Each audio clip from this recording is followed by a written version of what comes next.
Morning, welcome back to my channel Joya Khichuri. একটা ছোট্ট blog নিয়ে আমি চলে এলাম। ব্লগটা বেশি বড় হবে না, কন্টিনিউ করব না, কারণ যেহেতু হনুমান জয়ন্তী, ঠিক আছে। তো এখন 6টা বাজে, জাস্ট গরমকাল বলে আলোটা এত ফুটে গেছে। যদি শীতকাল হতো আলো বেরোতো না।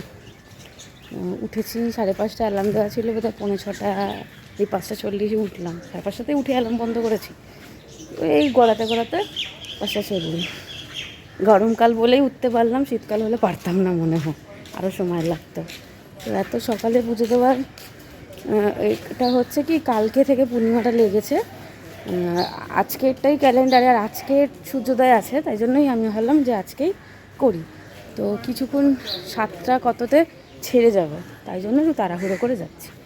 হাতে নিয়ে নিয়েছি পুজোর ডালি, পুজোর জিনিসপত্র আছে। আজকে মন্দিরেরই পুজোরই কিছু অংশ শেয়ার করে অ্যাটাচ করে তোমাদের সাথে ছাড়বো। সারাদিনে হয়তো ব্লগ করব না, কারণ সারাদিনে ব্লগ করার অভ্যেসটাই চলে গেছে। না, আবার আসবো, শুরু করব। তোমরা ভালোবাসা যদি দাও বেশি বেশি করে শুরু করবো, ঠিক আছে? চলো দেখতে থাকো।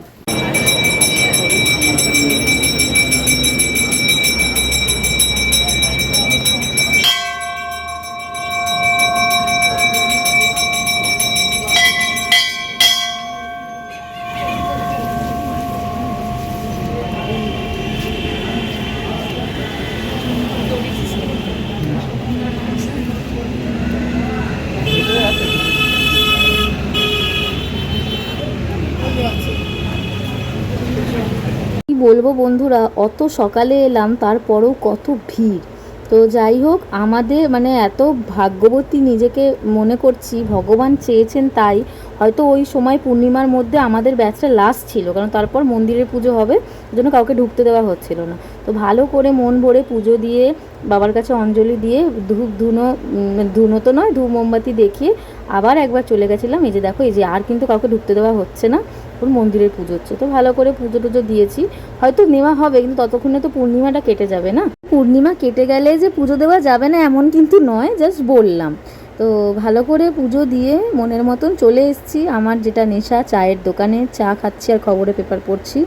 মন থেকে বাবাকে বলি, বাবা যেন আমার মনের সমস্ত ইচ্ছা পূর্ণ করে, সমস্ত বিপদ থেকে আমাদেরকে রক্ষা করে এবং সাকসেসের পথ খুলে দেয়, এটাই আমি চাইবো। এবং যারা যারা দেখছে তাদের ক্ষেত্রেও আমি এটাই চাইবো। তো কেমন লাগলো ভিডিওটা অবশ্যই বলো।